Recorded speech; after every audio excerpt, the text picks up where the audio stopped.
Hey guys, BenKyo Baduk here again. So go ahead and take a look at the double Atari on the left side. How do you guys think black should respond? And go ahead and pause the video if you need. Yeah, so in the game, black connected there, white captured, reducing this stone here to 2 liberties. Black blocked, white connected, black fixed. What do you think? Well, first of all, black should have connected this side because we can see that after this, there's absolutely nothing wrong with these shapes.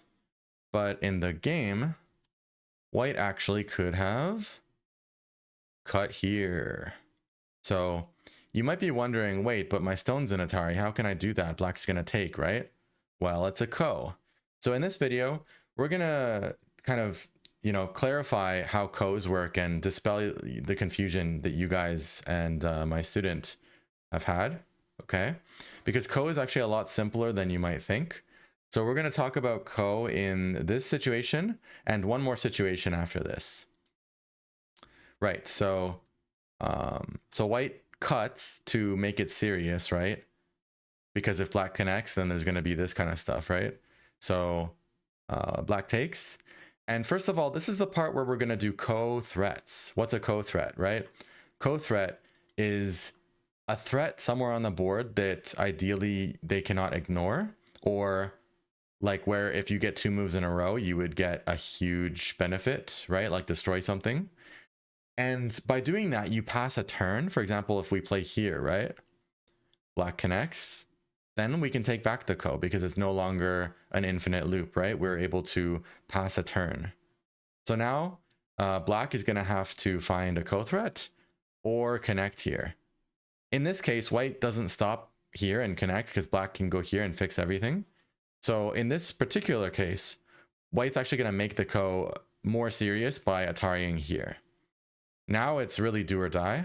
So black's going to take, white's going to play another ko threat. Black decides they cannot give up all this, right? And then white takes it back. If black is really, really desperate, black can descend once here. And then white plays again. It's like a local ko threat, right? Because if white tries to win the ko, black again fixes everything. So white follows, and then now black is really backed into a corner, right? So we play another sente here, and then we take it. Black plays maybe this. We don't want to lose these because this entire dragon here relies on the corner here to be alive. So we'll give it a response. And then black takes the ko back, right? This is a ko fight. So yeah, white can maybe like throw in here. That could be a ko threat on this whole corner. Or maybe Atari here. Depends what you think is bigger, right? Let's say that we Atari here and they respond. Let's suppose that if white captures this, that white also wins the game. Because it depends on the count, right? Depends on the score of the game. So then white takes back and black cuts here. It's true that if black extends to C2 and captures all this, white's going to lose around 9 points or so of territory, and black's going to gain well over 10. So it's going to be a bit over 20 points. But this is surely more than 30, at least, without even counting. I'm sure it's more than 30. So if white thinks that's enough to win the game, they can just go ahead and play this, right? Now all of this is dead. Not only that, but all of what used to be black's territory became white's territory. And this part is also damaged. It's super huge. It might be more than 40. Like 3, 7 plus 3 more. So that's 10 points. So 20 points alone just from the captures, right? And then, yeah, then there's like 5 spaces here, 6 spaces. That's 26, 29. Black used to have a territory here. So that takes it. Yeah, it's well over 40 points, right? Yeah. So like black tries to do this. So black tries to do this ko threat, and then we ignore it and trade. And then white just wins the game, basically. So that's how that works. Now, here is the important general tip I gave my student today to understand why they can cut here, okay? When you have this kind of position and you're wondering like one thing is just understanding the co-fight, right? Like what I just showed, but there's even one more thing that might help you guys, which is imagine that this is filled. Imagine this is filled. Whenever you have a co-shape, right? Any shape like this where it looks like your opponent could like take it back soon, right? Any kind of general co-shape. Just imagine that it's already filled. What would you play if this was already filled, right? I'm sure any of us above like absolute beginner level or the first few Go levels, right, will be able to see that it's this cut.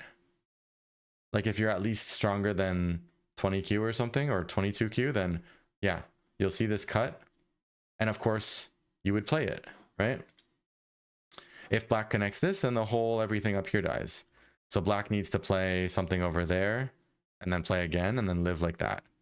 But this is still huge destruction that white got in Sente, right? It's white's turn again. So maybe that's enough to win the game too. Yeah.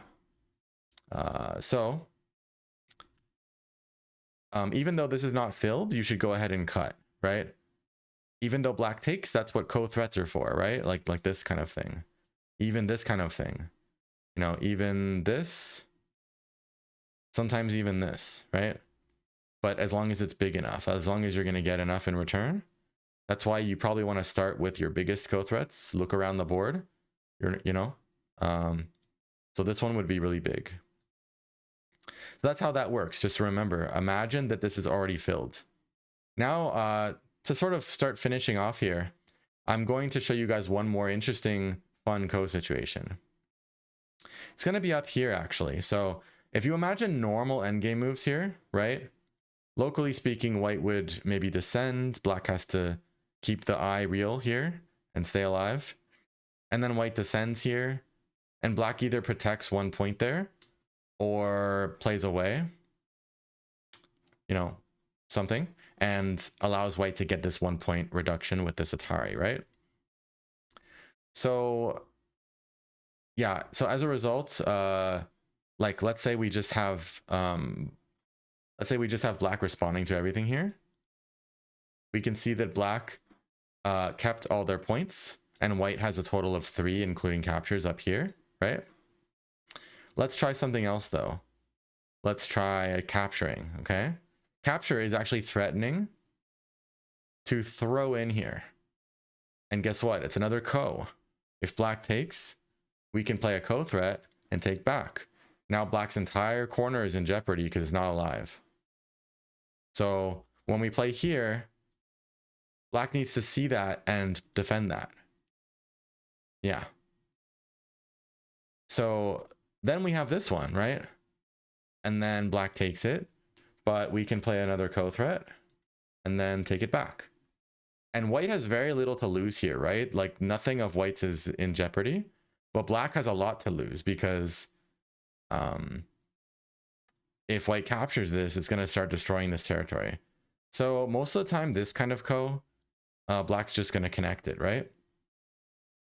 Yeah, and then you can see that you have almost 3 points still. Like you have 2 points here with capture, and then you have like half a point with the co that you captured. So because black can still take this back later, and you only just have control of the co right now, but you didn't finish it. And you should probably play away for bigger moves, right? So we'll call this one 2.5, which you have 2.5 instead of 3 now. But black actually lost a point here if you compare to the normal variation. Like this used to be a point. So you gained at least a point to half a point with this tactic. Another way of doing it is even to throw in first, which is even more clever and sneaky. The reason for that is after you capture here, if black dares to fill this, you can throw in here and make a very, very serious co, which black doesn't want. So when that happens, black's going to play here. Now you get to take this co first, as opposed to black taking it first. So that's an even more clever way to do co. Yeah. And then this method ends up slightly better for points between black and white. from white's point of view than to just do normal moves like this, boring moves. Yeah, black is at least half a point better this way. So yeah, like if you ever find yourself in this kind of situation, you do best to not miss this kind of throw in, because that could be game deciding. So let me know the questions you guys have about Ko. I can make more videos if anything is still confusing, right? Because I really want you guys all to be comfortable with Ko. It's really not very complicated, right? It's like once you don't find it complicated anymore, conversely, you'll find it extremely simple. You'll wonder why you were ever confused. What's hard about Ko is not really like the mechanic, the basic mechanic of it, or even seeing it, right? What's like after a while, what's actually hard, you know, even for high level like Dan players and even like maybe pros is the actual calculation of the trades. So like who gets more, right? Like this kind of stuff where it's like this happens, then black threats here, and then white, you know, finishes this. This one's obvious. Like it's pretty clear that white gets way more than black when white gets that and black gets this. But if imagine this area was worth like 15 points less, then they would be a lot more comparable, and then you'd have to like actually do the count a bit more accurately. And of course, in high Dan and like pro games, you know, even a couple of points matters a lot. So you can imagine the stress of these giant trades, because especially with all the effects of like, you also have to measure the points effect on this situation, which is now open and unfinished. It's a bit ambiguous trying to count, you know, the total damage to this and put a number on that. So yeah, so these big trades, right? If you don't get the count right, or you don't really count at all, you could be off in your estimate by like even 5 or 10 points, or at least like 3 points, 5 points, 7 points. And that's, you know, that's easily game deciding, especially in high level games. So that's the real tough part about, yeah, about Ko's. But again, let me know in the comments if you guys want any more Ko-related videos, and if you have any questions. Happy to answer. And comments and likes and all that help the channel. So, you know, yeah. But as you can see in my, you know, I give some giant responses sometimes. It's because I just love talking about Go. So you're not bothering me by asking questions or, you know, chit-chatting. So yeah, ask away, post away, and I'll see you guys in the next one. Bye-bye.